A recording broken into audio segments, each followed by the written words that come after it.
Kalau Nabi Muhammad SAW tidak pernah lakukan maulid, kenapa Anda lakukan? Apa maunya gitu loh.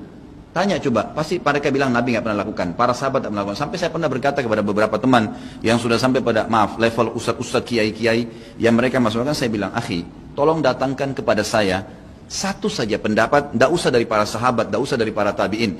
4 orang imam saja, Imam Ahmad, Imam Malik, Imam Syafi'i, Imam Abu Hanifah, ada nggak satu saja statement mereka yang suruh buat maulid? Coba datangkan kepada saya. Tidak pernah ada, satu pun tidak ada statement mereka. Dan itu muncul justru setelah mereka meninggal. Imam Abu Hanifah meninggal tahun 150 Hijriah, Imam Malik meninggal 179 Hijriah, Imam Syafi'i meninggal 204, Imam Ahmad meninggal 240 Hijriah. Itu munculnya maulid di tahun pas Imam Ahmad terakhir tuh, 10 tahun sebelum meninggal, 230 Hijriah oleh orang-orang Syiah yang ada di Mesir. Itu mereka lakukan. Karena mereka mau mencontohi ya, yang dilakukan oleh orang-orang Nasrani merayakan hari lahirnya Nabi Isa alaihissalam. Maulid itu ulang tahun, bukan ulang tahun maulid itu. Bukan ulang tahun, bukan peringatan ulang tahun maulid itu. Ingat baik-baik, kalau pakai peringatan itu pakai Id. Idul Milad, ya, hari kelahiran, peringatan hari kelahiran, ulang tahun. Tapi kalau cuma maulid itu waktu kelahirannya. Apa hukumnya hari kelahiran? Hari kelahiran gak ada hukumnya. Yang melekat hukum itu bagaimana menyikapi hari kelahiran itu. Itu poinnya. Paham ya? Ketika ada perbuatan melekat kepadanya, maka di situ ada hukum. Maulud itu bayinya berarti nabinya.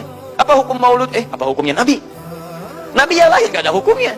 Jadi kalau Anda menolak maulud dengan pengertian seperti ini, maka Anda keluar dari Islam. Kalau dalam hukum seperti ini, saya menentang maulid Nabi, berarti Anda menentang kelahiran Nabi SAW. Saya menentang maulud Nabi, berarti Anda berhadapan dengan Nabi, Anda musuh Nabi. Jadi kalau Anda dimaksudkan dengan kata maulud dan maulid, Anda tidak bisa menentangnya, bisa menerima. Saya menerima. Kenapa? Karena dalam pengertian bahasa, maulid itu artinya waktu kelahiran.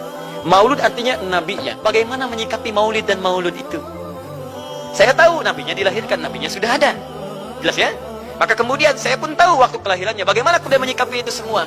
Maka Masya Allah, Quran surah ke-11 tadi, 10 tadi, Yunus, ayat 57 sampai 58. Kalau sampai kemudian ke 58-nya, falyafrahu. Gembira antum. Gembira, bahagia, silahkan. Maksud tidak gembira? Nabi Isa gembira, kita tidak gembira. Ya? Nabi Ibrahim gembira, kita tidak gembira. Nabi yang tidak melihatnya gembira. Masa kita yang mendapatkan bagian Nabi tidak gembira? Jelas ya? Nabi yang mengharapkan hadir saat kedatangannya gembira. Kita yang mendapatkan kedatangan beliau walaupun tak mampu melihatnya, dan kita menjadi umatnya, masih tidak gembira? Umat dulu bukan bagian umat Nabi Muhammad, karena Nabi Muhammad tidak hadir di zamannya. Gembira dengan berita kedatangan Nabi Muhammad, padahal nabinya belum datang. Masa kita yang jadi umatnya, yang nabinya telah kemudian kita dapati walaupun tidak melihatnya, masa kita tidak ikutan gembira? Maka pertama kita mesti gembira. Maka yang kedua, bagaimana mengekspresikan kegembiraan itu.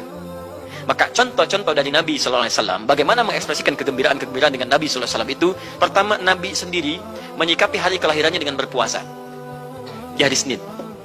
Jelas ya? Ini bagi Nabi sendiri pribadinya. Nanti jadi hukum untuk kita. Nah, sekarang bagaimana para sahabat menyikapi kelahiran Nabi SAW, kedatangan Nabi SAW, dan menyikapi keberadaan Nabi SAW.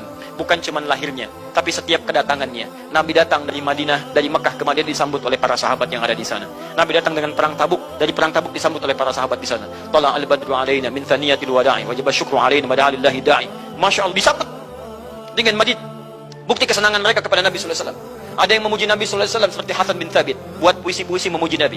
Seperti Zuhair bin Abi Salma, tadinya musuh Nabi, begitu masuk Islam memuji Nabi SAW. Ada yang lagi kemudian menghormati Nabi dengan kedatangannya, dengan mengikuti Nabi kemanapun. Nabi mencontohkan, amalkan. Nabi mengajarkan, ikuti. Masya Allah. Begitu Nabi meninggal, diabadikanlah kemudian nilai-nilai penghormatan itu. Ada yang menulis sejarah tentang Nabi.